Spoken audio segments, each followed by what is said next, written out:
Welcome to this video on the Zenwara channel. My name is Sri Satguru, Buddha Rawa Bhagwan.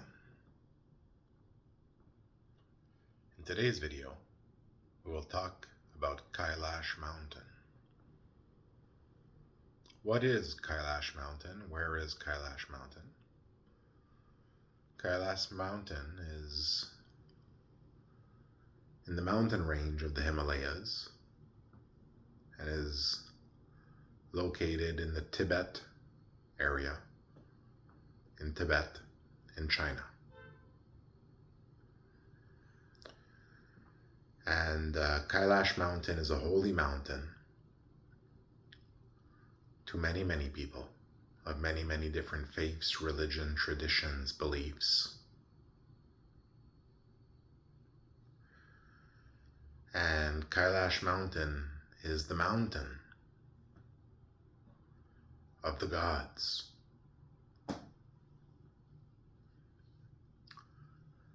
Now, to be more precise, you are all the gods. You who listen, the devas, who may become asuras. You are all functions within this computer in which we exist. And the beings that govern those functions.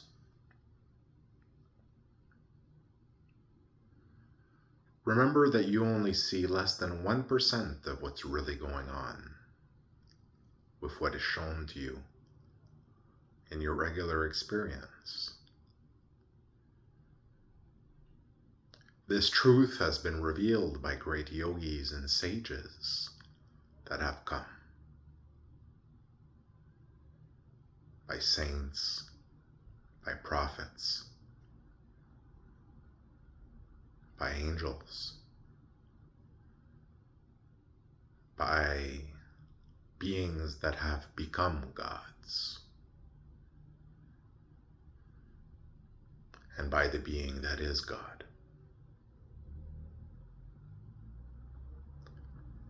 The Himalayas represent the functions of the system. Within the mountains of the Himalayas, each human being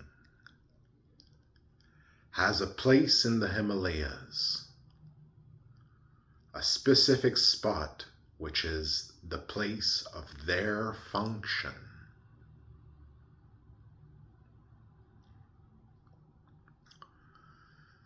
And if you look at a satellite view of Kailash Mountain and the area around, you'll notice there's a clear delineation near Kailash and the green lands underneath.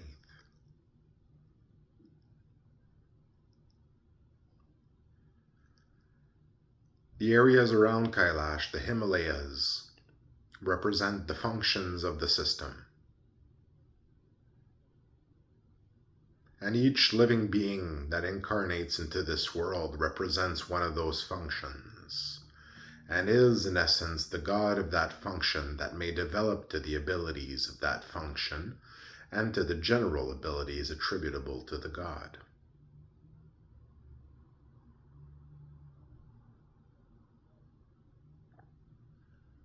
In this way, there are different gods that exist in the Himalayas, and everywhere you go is the residence of a god. And through practice of Vara sadhana, one may remember their place in the Himalayas and the mountain it is on.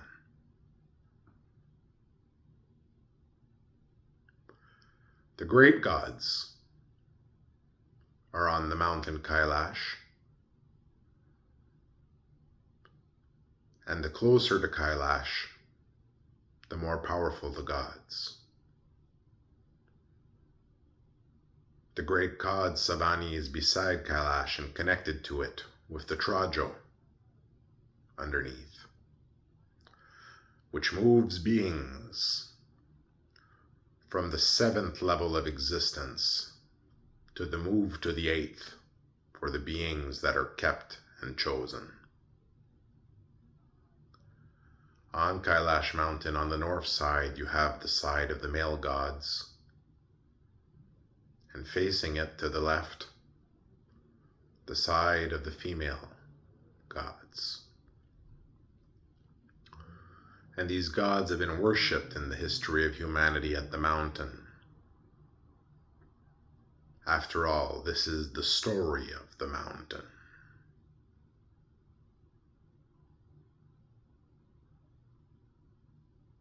That is running in its window. And on the north side of the mountain, you have the different male gods and the story of them as carved in the mountain. If you look at the mountain closely, you see the faces of the gods carved inside them. Of course, it helps to know who they are and that they're already there to see those faces. But if you look closely and meditate enough, perhaps in samyama, you will see that there are faces carved on Kailash Mountain, and you will perhaps know that these are the faces of the gods.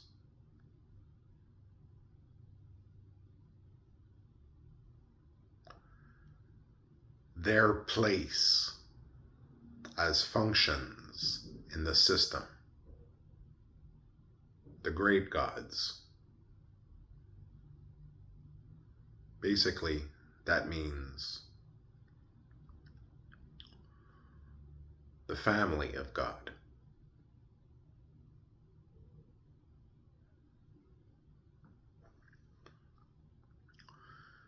And as such, Kailash Mountain is the operating node of creation. The operating node. That which instructs creation and controls its operation. And it is connected by 2 mountain sides that connect it.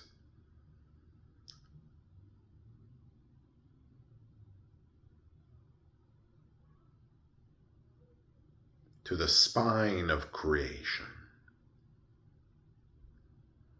which resides beside Kailash Mountain and has 33 vertebrae.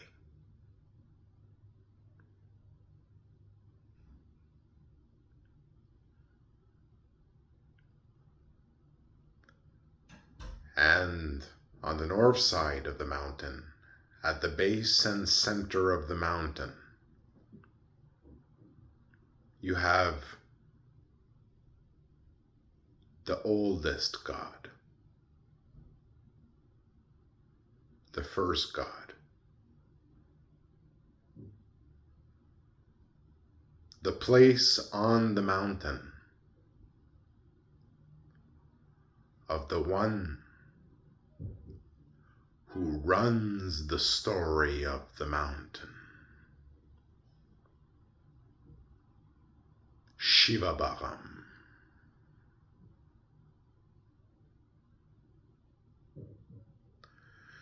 And from the base on the north side of the mountain, there is an indentation in the mountain like a river that goes from the base to the top. And this represents the Vaitarani River, the realm that exists between this world and either paradise, hell, and or rebirth.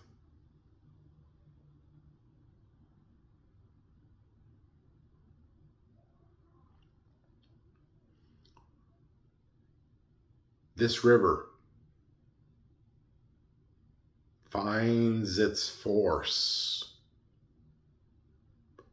in the Damaru of Shiva Baham.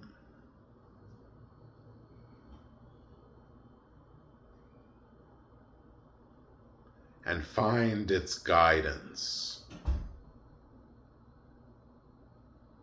in Shiva Baham himself.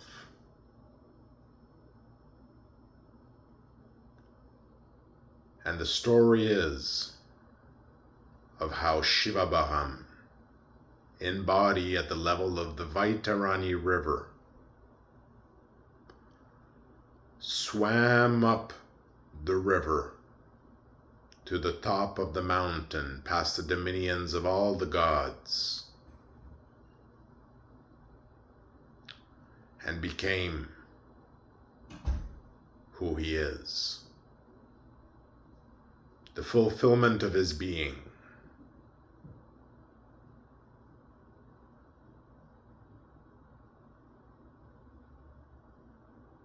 Rasiva Bhagwan.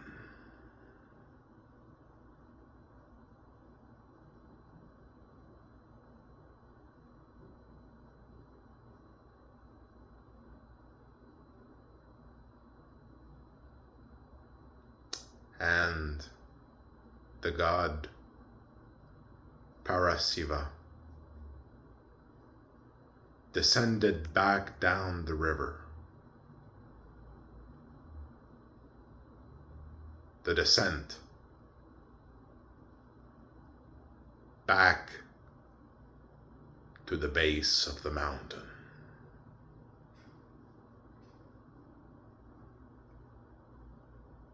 There are many stories that are told about the base and of the north side of the mountain, in the middle.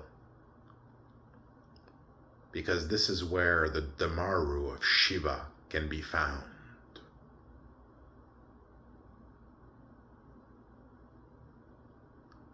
And if one looks closely at the right pictures, taken in the right angle, that can be found online, or if one goes there and sees in person, at the right time, when the snow is right, one can see at the base and center of the north side of Kailash mountain the Damaru of Shiva carved into the mountain. This is the very Damaru of Shiva. And at its center is the Baraka Shiva, the center energetically of creation. That which empowers the story.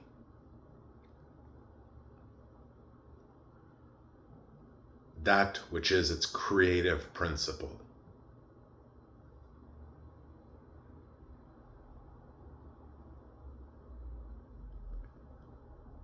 And when the story ends, the Damaru flips upon itself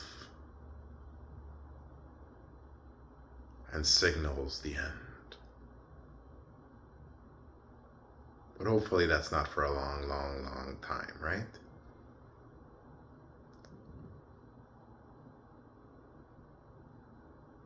The history of the gods of the mountain Kailash is long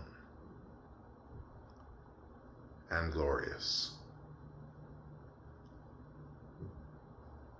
But like our history here as human beings walking the earth, there are things that we regret and we wish we could have been better than that. Things like war, things like conflict, things other than having a good time and enjoying family and friends and learning to enjoy the little things in the neighbors. Maybe they'll become friends. So we've all done things we regret. And the gods have regrets too, even the gods of Kailash Mountain.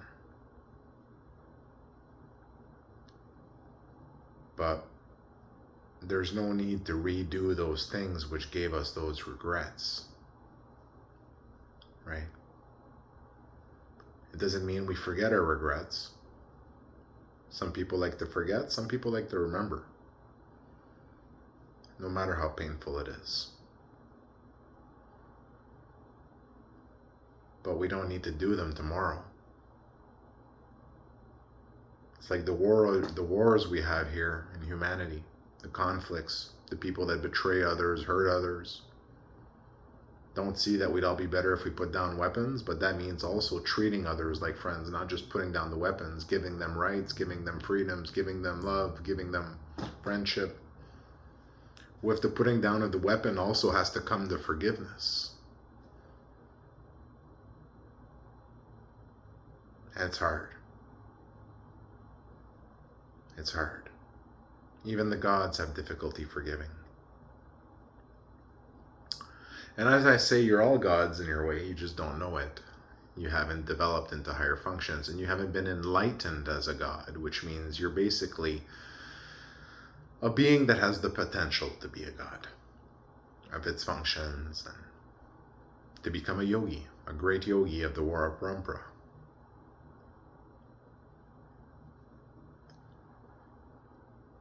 But there are other things that are important too.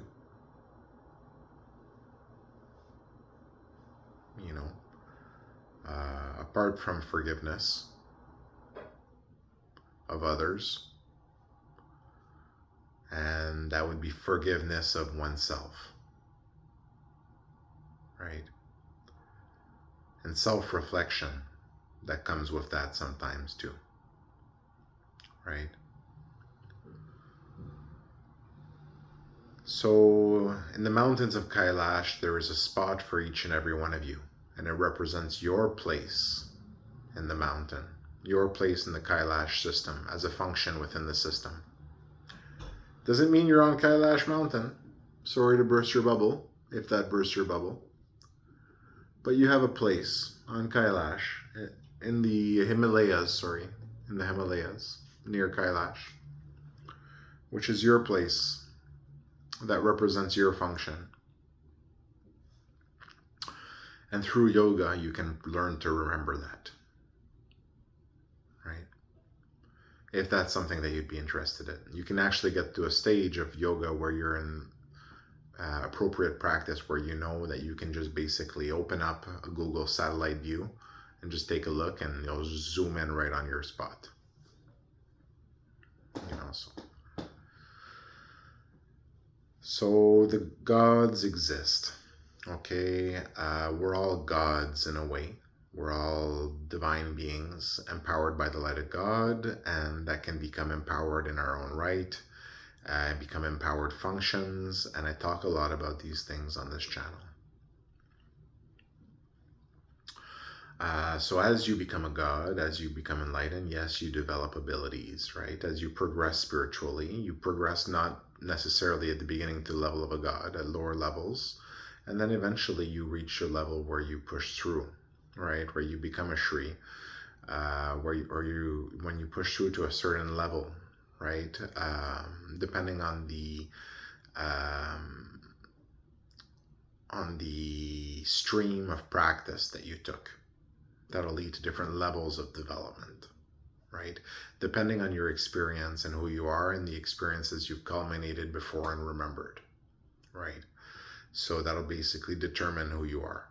And until such a time as you do remember your past lifetimes and all these things, well then you don't have a full remembrance of the being that you are, right? But that doesn't stop you from being in the now, in the moment, the being that you want to be, right? It's just your understanding of the being you want to be may change once you've remembered more than one lifetime, right? As that affects you in a way. But it won't take away the being that you are. So, you know, someone who practices yoga and becomes enlightened, they remain the person that they were before they became enlightened, but they become more, right? You can't say less because they become more. So it'd really be more. and more experienced, more in knowledge, probably more fearless, probably more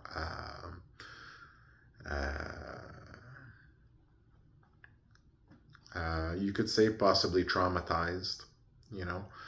Think about people that go to war and get post-traumatic stress. Well, if you remember a past lifetime where you went to war, maybe you're going to have post-traumatic stress from it, right? So, it's definitely a known fact that the experience of enlightenment, no matter the level of the enlightenment, has quite an impact on the pranayama kosha of the person, right? On the energy being, the energy construct, the energy state of the person.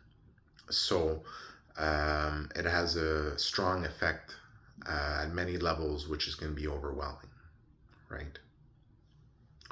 So yes, the gods do have their place on Kailash Mountain, and they were worshipped in our history at that place, and people still go to Kailash Mountain to do pilgrimages and such like that, right? There's a lot going on at Kailash Mountain, including around Kailash Mountain specifically. There's an exclusion zone specifically around the mountain, which means that anything that goes inside that exclusion zone is now cut off from everything outside. You enter into a specific area, a specific bubble of creation that exists around Kailash Mountain. And we could call it a Shetram as well, a zone of transformation. But it's actually also an exclusion zone. So what they did in the past is, for example, if you had a problematic sentient being, such as a sentient stone, right? What you could do is you could basically bring it past that barrier, right? And deposit it at the base of Kailash Mountain, right? Because as you may be aware, beings can develop in many different places and different levels, so for example, a fridge can become aware, so and it depends on the experience, right? That brings awareness to a specific construct, if you want to call it that way. So as a good way to see it is that as all matter is the walls of the Kala Chakra, right? And we dig inside the walls of the Kala Chakra and create our homes on the walls of the Kala Chakra and all these different things. In that way, inhabitable zones, right? In that way,